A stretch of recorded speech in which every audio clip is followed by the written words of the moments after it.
Hello प्यारे बच्चों, आप सभी का हिंदी मीडियम के इस नंबर 1 चैनल शुभम क्लासेस पर मैं जोरदार स्वागत करता हूं। मेरे प्यारे बच्चों, मैं सुधीर सर आप सभी को क्लास 10th में मैथमेटिक्स में जो डिस्कस चल रहा है फाइनल सॉर्ट का शून्य से शिखर तक। इसका मतलब ये है कि जो बच्चे एकदम नहीं पढ़े हैं, बिल्कुल शुरुआत से अभी पढ़ना शुरू किए हैं, उनके लिए फाइनल सॉर्ट वरदान साबित हो रहा है। इसका मतलब ये होता है कि इसमें चीज़ें शून्य से शुरू की जाती हैं। ऐसा माना जाता है कि आपको इसके बारे में जानकारी नहीं है और वहाँ से शुरू करते करते इम्पॉर्टेंट क्वेश्चन जो पिछले साल के पेपर हैं वो हम डिस्कस करते हैं। तो आज का सेशन बहुत इंपॉर्टेंट होने वाला मेरे प्यारे बच्चों। आपको 551 लाइक गुरु दक्षिणा के रूप में देना है, जो कि शुभ होता है। और साथ में सभी बच्चे कमेंट करें कि आपको, बहुत बच्चों ने कमेंट किया था कि त्रिभुज में आपको बहुत ज़्यादा प्रॉब्लम है। ठीक है, उसके बाद शुरू कर देंगे। लेकिन जो अगर आपके पेपर 70 नंबर में जो सबसे ज़्यादा कंट्रीब्यूशन है बच्चा, अगर देखा जाए तो 2 चैप्टर का है। वो है बीजगणित जो यूनिट सेकेंड होता है। पहला हमने आपको जो पहला चैप्टर है, जो कि 5 नंबर के एग्ज़ाम में सवाल पूछे जाते हैं, उसके 3 वीडियोज़ हमने बनाए हैं। हार्डली अगर देखा जाए तो 1 घंटे का होगा या 1 घंटे 10 मिनट का। अगर आप देखते हैं तो 5 नंबर आपका पूरा हो जाएगा। उसका प्लेलिस्ट हमने तैयार करवा दिया है। ठीक है, जो वास्तविक संख्या है उसमें बहुत ज़्यादा परेशानी होती है। दूसरा जो हिस्सा है बच्चा बीजगणित का, जिसमें कि मात्र 2 चैप्टर पढ़ने हैं। ठीक है, आप वो चैप्टर मत पढ़ लीजिएगा जो कि सिलेबस से हट गया है। 2 चर वाले रैखिक समीकरण युग्म पढ़ने हैं और द्विघात समीकरण पढ़ने हैं। और यही 2 चैप्टर पढ़ेंगे ना तो 18 नंबर आ रहा है और बहुत ही मज़ा आएगा। और ये 18 नंबर मैं आपको दिलवा के रहूँगा और अच्छे से क्वेश्चन कराएंगे जो बोर्ड एग्ज़ाम में जो 2021 में आने के चांसेस बहुत ज़्यादा है। आपको करने क्या है, 551 लाइक, मात्र एक ही चीज़ जो कि 1 सेकंड लगेगा आपको करना है। और आप आई होप कर दिए होंगे, समझदार हैं, काफ़ी ज़्यादा बोलने की जरूरत नहीं। 70 नंबर में अगर देखा जाए तो 18 नंबर अकेले और 5 नंबर जो पहले चैप्टर से आता है। तो 3 चैप्टर अगर आप पढ़ लेते हैं तो 23 नंबर हो गए। पास होने के लिए तो यही काफ़ी है। 30 नंबर में ऑलरेडी आपको 28 नंबर मिल जाएगा। 28 और 23 देखा जाए तो 51 नंबर ऐसी हो गया। बहुत आसान है, मात्र 3 चैप्टर पढ़ के 23 नंबर हो जा रहा है। तो ज़्यादा बातें ना करते हुए आइए शुरू करते हैं। 2 चर रैखिक समीकरण में क्या क्या पढ़ना है, क्या क्या सवाल आते हैं और क्या इंपॉर्टेंट हैं, ये इंपॉर्टेंट है। चलिए आइए शुरू करते हैं। शुरू करने से पहले हम एक बार पुनः कहेंगे, जो बच्चे लाइव देख रहे हैं लाइक कर दे वीडियो को। जो चैनल पर नए हैं चैनल को सब्सक्राइब कर लें। आपको अभी इंग्लिश का मैराथन क्लास मिल रहा था, साइंस के बारे में भी आपको मिला, केमिस्ट्री का 2 लेक्चर, और इस तरह से हर सब्जेक्ट पे फोकस करना है। दोस्तों, जैसा आप सभी का एग्जाम आपके नज़दीक है तो अनअकैडमी आपके लिए लेकर आए अनअकैडमी आस्क अ डाउट, जिसमें आप अपने सभी विषयों के डाउट बिल्कुल कभी भी कहीं भी पूछ सकते हो। आपको प्ले स्टोर से अनअकैडमी ऐप को डाउनलोड करना है। जैसे ही ऐप को आप डाउनलोड करोगे वहां पर आपको जाना है आस्क अ डाउट वाले सेक्शन पर। ठीक है, जैसे ही आस्क अ डाउट वाले सेक्शन पर आप जाओगे तो आपको जिस भी सब्जेक्ट में प्रॉब्लम आ रहा है उस सब्जेक्ट का आपको क्वेश्चन अपने गैलरी में सेव कर लेना है और आपको सेलेक्ट कर लेना है। ठीक है, जैसे ही आप क्वेश्चन को सेलेक्ट कर लोगे फिर आपको एक इंपॉर्टेंट काम करना है कि क्वेश्चन को अच्छे से क्रॉप कर लेना है, जो क्वेश्चन आप पूछ रहे हो। ठीक है, फिर आपको क्रॉप कर आपको सेंड कर देना है। जैसे ही आप सेंड पे क्लिक करोगे आपको विद इन 10 सेकेंड आपको उसका सॉल्यूशन, वीडियो सॉल्यूशन मिलेगा। ठीक है, और आप अपना डाउट तुरंत सॉल्व कर सकते हो। और सबसे मोस्ट इंपॉर्टेंट बात है, आपको एक बार में सिर्फ एक ही डाउट सॉल्व करना है, ये नहीं कि एक साथ कई क्वेश्चन को आप सेंड कर दो। ठीक है, और आज आपके पास एक बहुत ही सुनहरा मौका है। जितने भी स्टूडेंट देख रहे हैं, अगर आज आप 10 डाउट अपने पूछते हो तो आपको अनअकैडमी का प्लस सब्सक्रिप्शन बिल्कुल फ्री में मिलेगा। तो जितने भी स्टूडेंट देख रहे हैं, डिस्क्रिप्शन में लिंक है, आप वहां जाकर इसमें अपने डाउट पूछ सकते हो। और वहां पर अगर आपसे कोई भी कोड मांगता है तो आप शुभम@12 यूज करना, आपको बिल्कुल फ्री में सभी क्लासेस आपके ओपन हो जाएंगे। ठीक है, स्टार्ट करते हैं। मैथमेटिक्स हमने पूरा पढ़ाया हुआ है, उसका प्लेलिस्ट बना हुआ है, या शुभम क्लासेस ऐप इंस्टॉल कर लीजिए, वहाँ से आप पढ़िए, पूरा A to Z आपने सॉल्व करा है। तो अभी इस समय हम लोग क्या सोच रहे हैं कि सारे सब्जेक्ट बच्चे आप पढ़ें। अगर सिर्फ रेगुलर मैथ हम अपलोड करें तो मैथ ही पढ़ते रहेंगे आप। इंटरेस्ट आता है जिस सब्जेक्ट में आप वो पढ़ते हैं, इसलिए हम जानबूझ के नहीं डाल रहे हैं। ठीक है, वैसे मिलता रहेगा, हफ्ते में 3 लेक्चर 4 लेक्चर मैथ का मिलता रहेगा। आइए शुरू करते हैं 2 चर वाले रैखिक समीकरण युग्म। चलिए आइए शुरू करते हैं। जो चैप्टर नंबर 2 है फाइनल सॉर्ट, उसका शुरू करते हैं। बहुत ज़्यादा हम डिटेल में नहीं जाएंगे, लेकिन इतना भी कम नहीं बताएंगे कि आपके बोर्ड एग्जाम में जो बातें समझ में ना आए। ठीक है, इतना हमें सीख के जाना है जितना हमें ज़रूरत है। बहुत ज़्यादा बुद्धिमान बनने की ज़रूरत नहीं है। ठीक है, और बुद्धिमान बनना उसमें है ऐसा हमें काम करना है जिसमें बोर्ड एग्जाम में अच्छे नंबर आ जाए। फिलहाल दिमाग में उतना रखना है। दो इक्वेशन है a1x plus b1y plus c1 यहाँ पे कांस्टेंट इक्वल टू 0, एक समीकरण नंबर 1 है। इसमें जो अननोन है, जो वेरिएबल है x और y है, एक समीकरण नंबर 2 a2x plus b2y plus c2 equal to 0। इसमें a1 b1 जो एक्स वाई के गुणांक है, यहाँ पे a2 b2 जो है एक्स वाई गुणांक है, c1 c2 कांस्टेंट नंबर है। इसमें जो एक्स वाई का मान निकालना ही हमारा क्या होता है, इसको बोलते हैं दो चर वाले रैखिक समीकरण युग्म, pair of linear equation into variable. और इसी एक्स और वाई का मान हम निकालते हैं, और एक्स और वाई का मान ऐसा होना चाहिए जो समीकरण 1 को भी संतुष्ट करे और समीकरण नंबर 2 को भी। कभी कभी ऐसा होता है कि एक्स वाई का मान ऐसा बच्चे निकाल देते हैं जो इक्वेशन 1 को संतुष्ट करता है, समीकरण नंबर 2 को नहीं करता है, समीकरण 2 को करता है, 1 को नहीं करता है, तो वह मान कभी भी इस समीकरण युग्म का मान नहीं होगा जब तक कि दोनों समीकरण को संतुष्ट ना करे। ठीक है, तो यहाँ पर कुछ बातें आपको मिलेंगी कि कैसे पता करेंगे कि इस दिए हुए समीकरण युग्म का हल है, हल नहीं है। और कभी कभी ऐसा होता है कि अनंत हल हो जाते हैं। कभी कभी होता है ना, बारात में गए तो रसगुल्ला इतना ज़्यादा मिल जाता है कि खाते खाते पेट भर जाता है। कभी कभी एक को नहीं मिलता है, कभी कभी एक ही मिलता है। ठीक है, होता है जैसी जहाँ पे परिस्थिति वैसा है। तो देखिए यहाँ पे x और y को जो मान है, इसी को निकालना ही हमारा मतलब मकसद है। इस पूरे जो चैप्टर में हम पढ़ेंगे x और y का मान निकालना है, इसको बोलेंगे हल करना, सॉल्यूशन। और हल करने का जो 3 विधि है, प्रतिस्थापन विधि, विलोपन विधि और वज्र गुणन मेथड जो है, क्रॉस मल्टीप्लिकेशन मेथड, वो तीनों हम डिस्कस करेंगे बारी बारी से। लेकिन सबसे पहले सीखिए कि जो कब यहाँ पे 3 केस बनता है उसको हम डिस्कस कर देते हैं, बहुत इंपॉर्टेंट है। और यहाँ से एक सवाल बनता है हमेशा हर साल। चलिए, कुछ बातें हैं हमने यहाँ पे बोर्ड पर लिख दी हैं, उसको हम डिस्कस कर देते हैं और सवाल लगाएंगे। सवाल कई बार पूछे गए यहाँ से कि केस नंबर 1 है कि जब a1 अपान में a2 यानी a1 अपान में a2, यहाँ पे पहले इक्वेशन का x का गुणांक और दूसरी इक्वेशन के x का गुणांक का जो अनुपात है वो यहाँ पे b1 अपान b2 के अनुपात के बराबर अगर नहीं होता है, तो इस केस में बच्चा आता है अद्वितीय सॉल्यूशन। इसका मतलब क्या है, हम सब कुछ शून्य से पढ़ाएंगे और अच्छे क्वेश्चन की तरफ चलेंगे। अद्वितीय हल होगा, यूनिक सॉल्यूशन होगा। इसका मतलब क्या होता है, इसका मतलब भी आप समझना है। अद्वितीय हल होने का मतलब है कि x और y का यूनिक मान होगा जो समीकरण नंबर 1 को भी संतुष्ट करेगा, समीकरण नंबर 2 को भी। ठीक है, तो अद्वितीय हल होने का जो केस है हमारा ये, कभी कभी होता है कि a1 अपान में a2, b1 अपान में b2 और c1 अपान में c2 का जो अनुपात है वो क्या होता है, तीनों बराबर होता है। इस केस में बोलते हैं बच्चा अनंत हल होता है, इनफाइनाइट नंबर। ठीक है, अनंत हल, इनफाइनाइट नंबर ऑफ सॉल्यूशन मिलता है। कभी कभी होता है कि एक्स वाई का इतना ज़्यादा मान आप पाते हैं कि संतुष्ट 1 को भी करता है वह एक्स वाई का मान और समीकरण नंबर 2 को भी करता है। लेकिन कभी कभी ऐसा भी होता है कि जब a1 अपान में a2 बराबर हो b1 अपान में b2, लेकिन बराबर नहीं हो c1 अपान में c2 का अनुपात, तो कोई हल नहीं होता है, नो सॉल्यूशन। कोई हल नहीं होता है, कोई हल नहीं होता है, नो सॉल्यूशन इंग्लिश में बोलते हैं। इसका मतलब x और y का कुछ मान पैबा नहीं करेंगे जो समीकरण 1 और 2 को संतुष्ट करे। दोनों को x y का मान निकलेगा, लेकिन कभी कभी होगा कि एक को करेगा दूसरे को नहीं करेगा, दूसरे को करेगा एक को नहीं करेगा। x और y का मान वही माना जाएगा जो दोनों समीकरण को संतुष्ट करता है। यही चीज़ हम दो चर वाले रैखिक समीकरण युग्म में भी करने वाले हैं।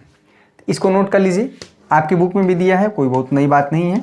जो बच्चे पुराने हैं, जो रिवीजन हो रहा है, ठीक है, तो छोटी छोटी बातें हैं, दिमाग में रखना है और आपको 90+ दिलवा के रहेंगे बोर्ड एग्जाम में। ठीक है, आपको इधर उधर भटकने की जरूरत नहीं है। बहुत बच्चों को लग रहा है कि सर गायब हो जा रहे हैं बीच बीच में। नहीं भैया, अन्य सब्जेक्ट भी आप पढ़िए ना, इंग्लिश है, हिंदी है, SST वगैरह को भी थोड़ा टाइम दीजिए, फिर विज्ञान आपको मिल ही रहा है। आइए सवाल करते हैं कुछ। चलिए बच्चा, यहाँ पर पहला क्वेश्चन हमने यहाँ पे लिख दिया है। ये क्वेश्चन 2020 में टाटक आया होगा। टाटक मतलब होता है हाल फिलहाल में। ठीक है, एकदम अभी बिल्कुल ही लेटेस्ट में, यानी 2020 में पूछा गया है क्वेश्चन। और 2020 क्वेश्चन तो रिपीट बहुत होते हैं, बोर्ड एग्जाम में बहुत क्वेश्चन रिपीट होते हैं। आपको बिल्कुल भी हैरान नहीं होना। बच्चे इसमें बहुत ज़्यादा नर्वस हो रहे हैं, इतने ज़्यादा परेशान हैं सर कि क्या करें कैसे करें, मेरी बिल्कुल तैयारी नहीं है, ये हो है वो है दुनिया। नहीं भाई, पहली बात एकदम रिलैक्स होके, बिना स्ट्रेस के, बिना तनाव के बहुत अच्छे से पढ़ना है, ठीक है। हो जाएगी तैयारी, ऐसा नहीं कि बहुत असंभव कार्य है।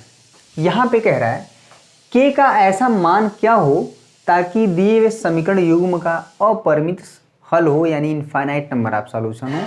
बहुत इंपॉर्टेंट क्वेश्चन है। सॉल्यूशन देखिए, यहाँ पे आपको कुछ नहीं करना है। समीकरण 1 और 2 का अगर इनफाइनाइट नंबर ऑफ सॉल्यूशन है, अपरिमित हल है, तो क्या होता है, x का जो, चूंकि यहाँ पे लिखेंगे, यहाँ पे लिख लीजिएगा समीकरण 1, चलिए अपने कॉपी में लिखिए, कॉपी में लिखिए समीकरण नंबर 2 का अपरिमित, यानी हिंदी इंग्लिश में बोलते हैं इनफाइनाइट, अपरिमित देख लीजिएगा हल है, ठीक है। बहुत बढ़िया हल है, आप बहुत अच्छा देख रहे हैं, आप सभी बहुत अच्छा रिस्पॉन्स दे रहे हैं। हर दिन 2000 से 3000 संख्या में बच्चे जुड़ रहे हैं 24 घंटे में। कुछ बात है शुभम क्लासेस पर, इसलिए जुड़े हैं। पिछले 2 साल का रिजल्ट इतना बेहतरीन रहा है शुभम क्लासेस पर, और बोर्ड स्पेशलिस्ट यहाँ पे स्पेशली बोर्ड की ही तैयारी करवाई जाती है। हम लोग नहीं झूठ बोलेंगे कि हाँ IIT JEE की भी पढ़ाई जाती है, ये कराया जाता है, वो कराया जाता है, दुनिया भर का फाउंडेशन वगैरह नहीं। आपको बोर्ड की तैयारी, बोर्ड में अच्छा नंबर आएगा आपका। समीकरण 1 और समीकरण नंबर यहाँ पे क्या है भाई 2 का हल चूंकि अपरिमित है, तो क्या होता है x का गुणांक यहाँ पे क्या हो जाएगा k, यहाँ पे x का गुणांक 12 बराबर होगा y का गुणांक जो कि b1 का काम करेगा, यहाँ पे ये हो जाएगा k इक्वल टू ये c1 अपान में c2, ये c1 विद साइन होगा k -3 अपान में यहाँ पे -k, a1 अपान में a2 बराबर होता है b1 अपान b2 बराबर होता है c1 अपान में c2। अब देखिए यहाँ से, चलिए यहाँ से k का मान बताना है। ये तीनों बराबर हैं आपस में, देखते हैं इसको कितने बच्चे हल कर पाते हैं। k का मान बताना है हमें। क्वेश्चन बहुत इंपॉर्टेंट है बच्चा, आई होप बहुत बच्चे ट्राई कर चुके होंगे। देखिएगा क्या होगा। ये हमारा पहला टर्म है, ये दूसरा और ये तीसरा। पहले हम क्या करेंगे कि पहले दूसरे को बराबर करेंगे और k का मान निकालेंगे, ठीक है। यहाँ पर फर्स्ट एवं सेकेंड से, ठीक है, यहाँ पे फर्स्ट और सेकेंड से लेंगे k/12, ठीक है। यहाँ पे 3/k, k का k में मल्टीप्लाई करेंगे क्या हो जाएगा k² और 3 का 12 में करेंगे बच्चा 36 हो जाएगा।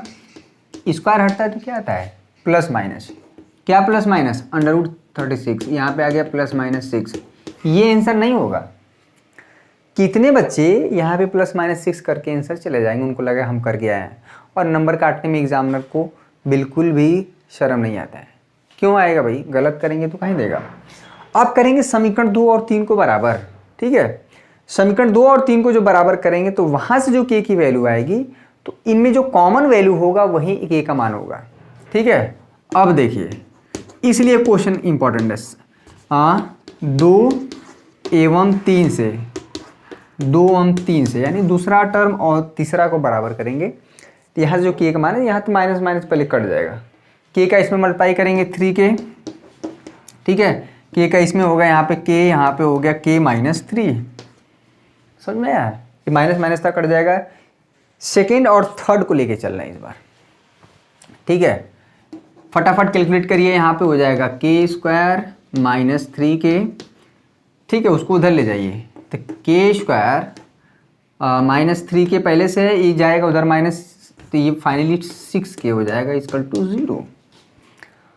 और इस तरह का इक्वेशन द्विघात समीकरण है, या ऐसे भी सॉल्व कर सकते हैं आप। k कॉमन ले लीजिए, ठीक है। तो k -6 इक्वल टू 0। यहाँ से k का 2 मान आएगा, ध्यान रखिएगा k का 2 मान आएगा। एक तो k इक्वल टू 0 हो जाएगा, और एक तो इस वाले ब्रैकेट को जब 0 करेंगे तो यहाँ 6 आएगा। अब देखिए, यहाँ से जब आया था k का मान +-6 था, इसका मतलब हुआ k का मान +6 भी वैलिड है और k का मान -6 है। और यहाँ से जो आया k इक्वल टू, तो जो कॉमन वैल्यू आ रहा है वो क्या है, यहाँ पे भी जो वैल्यू आ रही है और यहाँ पे क्या आ रही है, k का मान 6, ठीक है। 0 नहीं होगा ना -6 होगा, 0 तो होगा ही नहीं, ठीक है। 0 अगर ले लेंगे तो ये पूरा x y वाला टर्म ही गायब हो जाएगा। क्लियर हुआ। तो 0 तो कभी नहीं होगा। तो जो k का मान 6 होगा, तब जाके समीकरण 1 और 2 का जो सॉल्यूशन होगा वो अपरिमित होगा, इनफाइनाइट होगा। क्वेश्चन कई बार पूछा गया है, ठीक है। यहाँ पे k का मान 6, final answer #solve by me। ठीक है, कॉन्सेप्ट भी समझना है और साथ में क्वेश्चन भी करते चलते हैं। कोई दिक्कत परेशानी हैरानी दुख तकलीफ, इसमें 551 लाइक करना है बच्चे आपको। ठीक है, मैं बहुत अच्छे से तैयारी करवा दूंगा, आपका परेशान होने की जरूरत नहीं है। आइए दूसरा क्वेश्चन देखते हैं, बहुत इंपॉर्टेंट क्वेश्चन है। चलिए बच्चा दूसरा क्वेश्चन देखिए। फाइनल शॉट अगर आप पूरा अटेंड करते हैं ना, बहुत अच्छी तैयारी हो जाएगी आपकी, कुछ करने की ज़रूरत नहीं है। चलिए ये भी क्वेश्चन 2020 में ही पूछा गया है। एक तरह से समझिए कि आपका पेपर भी सॉल्व हो रहा है, कॉन्सेप्ट भी क्लियर हो रहे हैं और क्वेश्चन की प्रैक्टिस हो रही है। 2020 में आया हुआ है 2 ब्रैकेट में ax minus b y plus a plus 4b equal to 0, समीकरण नंबर 1 है। 2 ब्रैकेट में bx plus a y plus b minus 4a equal to समीकरण नंबर 2 है। इसे सॉल्व करना है। जब भी लिख दे हल कीजिए, इसका मतलब है x और y का मान निकालना है। ठीक है, या तो क्वेश्चन में बोले कि x और y का मान निकालिए या हल करिए, बात एक ही है। और आपको मैराथन क्लास अभी नहीं मिलेगा, क्योंकि आप नॉर्मल वे में सीखिए। डेली अगर अभी भी आपको बचे हुए 30 दिनों में अगर एक दिन में 2 नंबर का हम तैयार करवाएं तो 60 नंबर कहीं नहीं गया है। एक खराब से खराब हालत में बात कर रहे हैं। अरे एक दिन में आप 2 ही नंबर क्यों सीखेंगे भाई? और भी जितना आपके अंदर पोटेंशियल है, जितना आप पढ़ सकते हैं उससे ज़्यादा पढ़िए, कम नहीं। बाद में ये नहीं कहना कि अरे काश पढ़ लिए होते हैं। समीकरण 1 और 2 की थोड़ा देखिए, थोड़ा 2 का मल्टीप्लाई करिए। यहाँ पे 2ax, ठीक है बच्चा, 2by, यहाँ पे a प्लस 4b। जो विलोपन विधि है बच्चा वो सबसे बेस्ट होता है। इसको अभी समीकरण 1 और 2 मत दीजिए, इसको नाम दे दीजिए। ठीक है, इसको हम कर देते हैं स्टार इक्वेशन और इसको डबल स्टार। ठीक है, कुछ नहीं किए, 2 का मल्टीप्लाई कर दिए जी। ये माइनस है क्या, या माइनस ना होगा। यहाँ पे 2 का मल्टीप्लाई करेंगे बच्चा, 2bx प्लस 2ay, यहाँ पे b minus 4a equal to 0 है, समीकरण नंबर 2। हमें x और y का मान बताना है। हम यूज़ कर रहे हैं विलोपन विधि, एलिमिनेशन मेथड, और बहुत आसान होता है।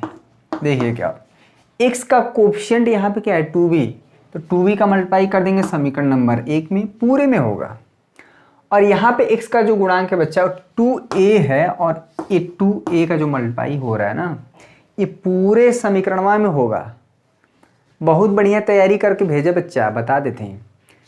कोई ऐसा क्वेश्चन नहीं है कि जो बताना, आपके बोर्ड एग्जाम में सारे के सारे क्वेश्चन हम सॉल्व करवा के भेजेंगे आपको। मतलब अरे वो सवाल करवाएंगे जो बोर्ड एग्जाम में आएगा, ये हम कह रहे हैं। ये नहीं कि हम जो क्वेश्चन आ रहा है उसी को सॉल्व कर दें। उसी तरह के सिर्फ यहाँ पे नंबर बदल सकता है, 2 की जगह 3 कर दे, 5 कर दे। ठीक है, 2b का यहाँ मल्टीप्लाई करेंगे बच्चे, यहाँ पे 4ab इंटू एक्स हो जाएगा।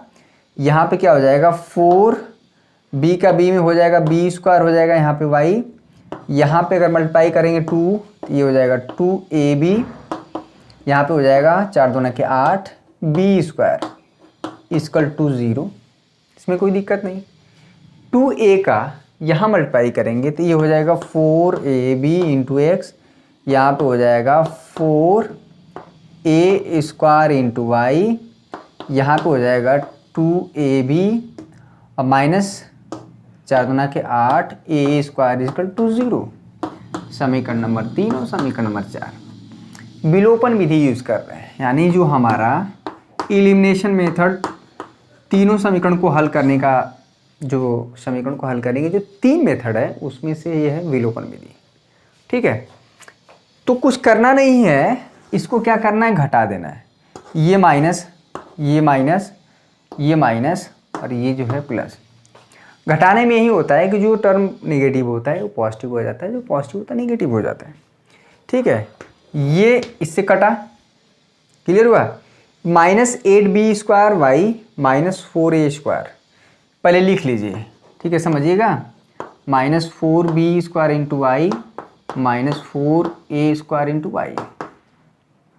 ये तो गया, plus 2ab minus 2ab, 8b square plus 8a square. ठीक है, 8a square plus 8b square, इसको लिख लीजिए इक्वल टू 0। ठीक है, समझिएगा कितना आसान क्वेश्चन है। y है यहाँ पे कॉमन ले लीजिए, पहले इसको ढकेलिए उधर जाए। y कॉमन लेंगे बच्चा तो माइनस यहाँ पे हो जाएगा 4 ए स्क्वायर माइनस 4b स्क्वायर। कोई दिक्कत?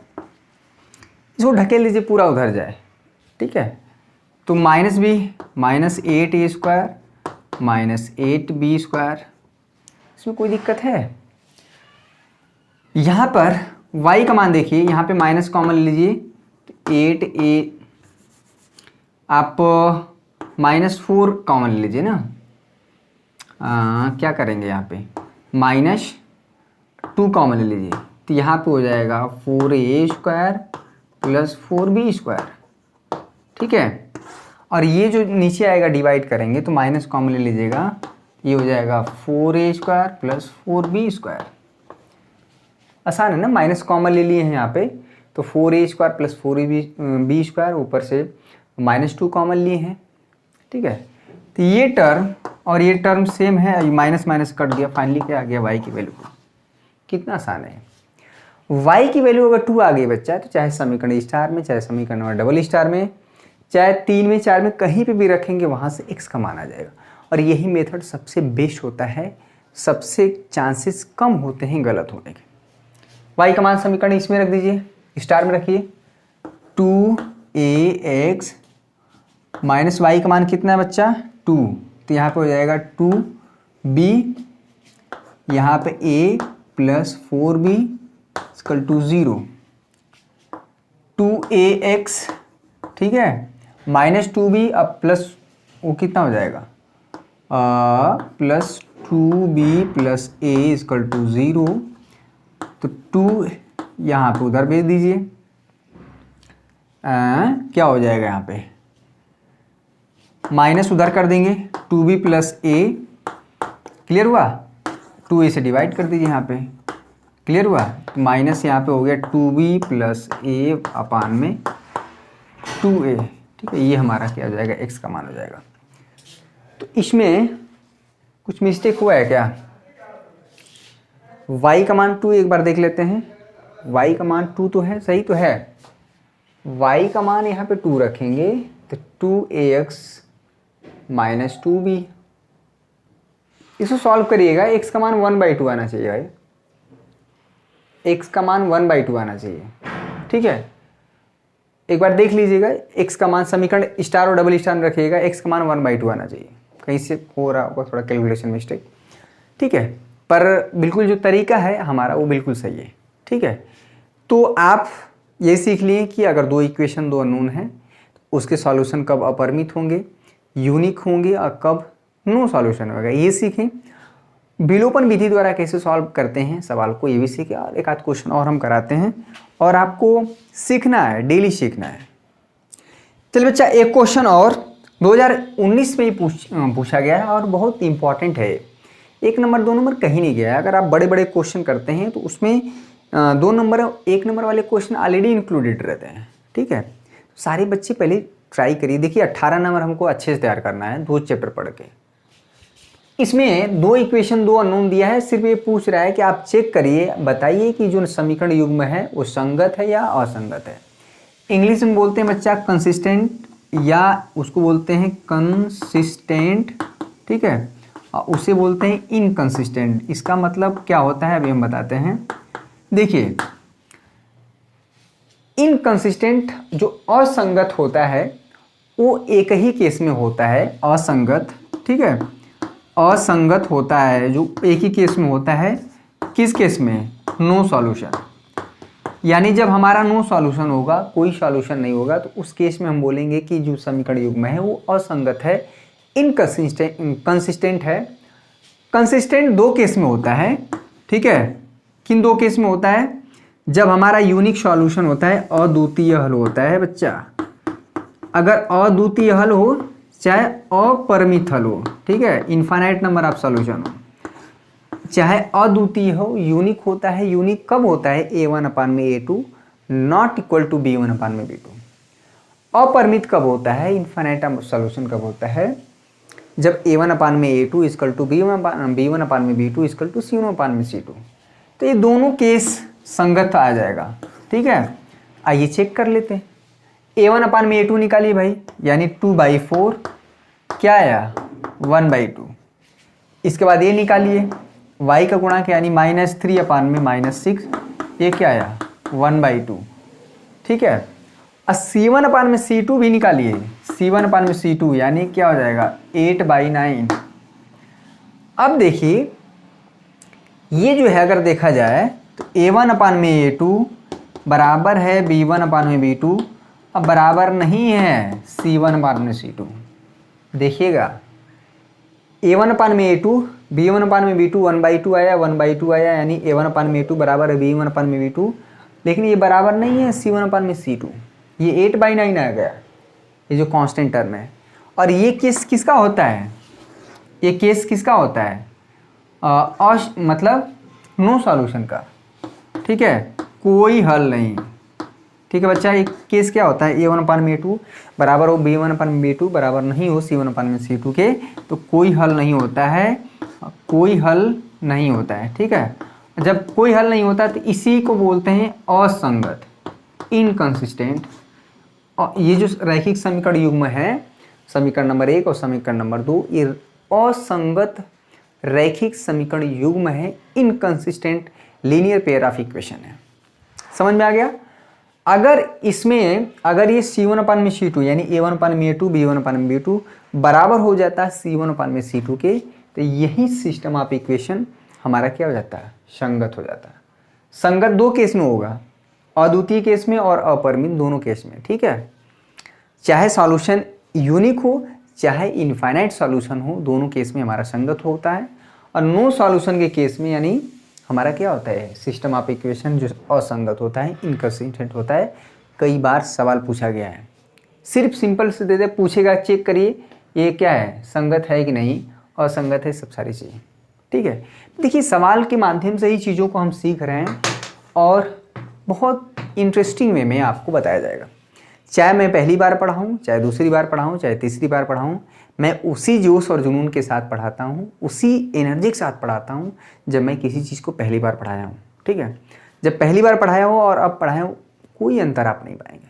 सारे बच्चे से रिक्वेस्ट है वीडियो को फैलाएं, अपने दोस्तों तक पहुँचाएँ, स्प्रेड करें, जहर की तरह फैलाएं। और 551 लाइक आपको देना है, इससे ज़्यादा कुछ नहीं। आपको ये सेशन कैसा लगा प्लीज़ कमेंट करके आप बताइए। शानदार, ज़बरदस्त, जिंदाबाद, यही 3 शब्दों में आपको अपनी भावनाओं को व्यक्त करना है। आप कल मिलते हैं कुछ और बेहतरीन क्वेश्चन के साथ, 2 चर वाले रैखिक समीकरण युग्म में जो पूछे जाते हैं, ठीक है, उसको हम लोग करेंगे। और वर्ड प्रॉब्लम तो बहुत ज़्यादा इंपॉर्टेंट है, वर्ड प्रॉब्लम हमने बहुत कराए हुए हैं, आप प्लेलिस्ट बना हुआ है, उसको आप जाके देखें, ठीक है। आज के लिए बस इतना ही मेरे प्यारे बच्चों, कल मिलते हैं, तब तक के लिए आप सभी का बहुत बहुत शुक्रिया। जय हिंद, जय भारत।